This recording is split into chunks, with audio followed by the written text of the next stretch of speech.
I want to welcome you back to Boxing Jabs. Tonight we're going to talk about Jaime Munguia's comeback win versus Sergey Derevyanchenko. First, I would like for you to subscribe to this channel, hit that like button, hit that notification button, but also comment on this video.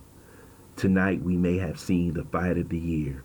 Everybody was talking about the Teofimo Lopez-Josh Taylor fight, but they may have missed the fight of the year between Jaime Munguia and Sergey Derevyanchenko. This was one of the true exciting fights of the year. If you like a boxing slug match, you would have saw it on DAZN. Tonight, the fight came out and these two guys showed the heart and soul of boxing. You saw the first round, Munguia come out strong, but then you saw the experience of Sergey Derevyanchenko. He did a tremendous job with ring generalship and moving around the ring. This guy has excellent footwork, and you've seen him moving in and out in boxing. Jaime Munguia, you know how strong Jaime Munguia is as a middleweight and super middleweight, but he pushed Jaime Munguia back. He had Jaime Munguia fighting off of his back foot. We get to the fifth round, and this was an extraordinary round because Sergey Derevyanchenko showed you the type of fighter he is. He hit him with a left hook right hand, and all of a sudden, Sergey Derevyanchenko, one thing he's missing is power, but he beats Jaime Munguia around that ring. And what may have saved Munguia in this fight and why he won this fight is that he did not go down in the fifth round. He was pummeled from post to post, but it was a 10-9 round and Munguia survived. But then you saw Sergey Derevyanchenko basically take over the middle rounds, in which he put on a boxing clinic. They call him the technician. You saw why he was the technician. He would let Jaime Munguia throw his punches, but all of a sudden the counter shots were so beautiful over Jaime Munguia. And we know how strong Munguia is, but he stopped that basically with the right hand. And one thing about Jaime's corner, they told him quit throwing the left hook because he was coming straight over with that beautiful right hand. This was a technician's fight for Sergey Derevyanchenko, and he proved that he is a tremendous fighter. But this fight goes on, and we go on to the later rounds, which was basic desperation for Jaime Munguia because he was behind in his fight. Even his corner told him, you're losing this fight. And Jaime Munguia had something in his tank that Sergey Derevyanchenko didn't have. Sergey Derevyanchenko, 10, 11, and 12, had a little bit left in that tank. And he was fighting.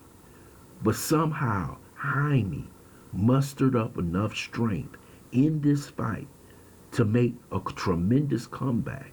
Now, there's going to be a lot of people out there because this fight could have went either way. There's going to be people who say Derevyanchenko was robbed. There's going to be people who said that Jaime Munguia made a tremendous comeback because this was a disaster for Jaime Munguia. But let me tell you something about the heart of Jaime Munguia, because let me tell you, he could have quit. Jaime Munguia could have. I learned a lot about Jaime Munguia tonight because these are the fights in your career where you learn if a fighter has that second, that third, that inner heart to bring something out of them that most fighters couldn't bring out. And it came to that final round in which Jaime Munguia proved to you that he is a bona fide real champion with a champion's heart. Because this man took a beating tonight like he has never taken before. Jaime Munguia usually comes out of a fight unscathed. But this was not the night, because he was fighting a true professional, a technician, a man who was in a ring and gave Gennady Golovkin the fight of his life. He fought Charlo. He fought many fighters. But tonight, in that 12th round, Jaime Munguia, while Derevyanchenko and him was mixing it up, and you know what they say in boxing, never lean back. And Derevyanchenko leaned back in one of the most brutal liver shots that you will ever see. He puts Derevyanchenko down in the 12th round, which may, when you look at the scorecards, and when I tell you the scorecards, won the fight for Jaime Munguia. And what was so surprising is that Sergey Derevyanchenko actually got up from this liver shot. It was absolutely brutal to see that man go down and have the strength to get back up. He couldn't fight back because that liver shot basically paralyzed. I don't know how he got up, but he did. And Jaime Munguia pummeled him around that ring for the last, I would say, minute and a half. And Sergey Derevyanchenko finished the fight on his feet. And you could see how relieved Golden Boy was after he got that knockdown. You could see Oscar Bernard Hopkins in this corner because this was a tremendous comeback. He actually needed that knockdown to win this unanimous decision because the cards had it 115, 112, 114, 113.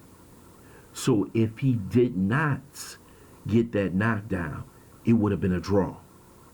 The fight would have been a draw, majority draw, basically. So Jaime Munguia's knockdown saved him. Now Chris Mannix said it was a robbery, but you knew he was fighting in Golden Boy territory, so there was not going to be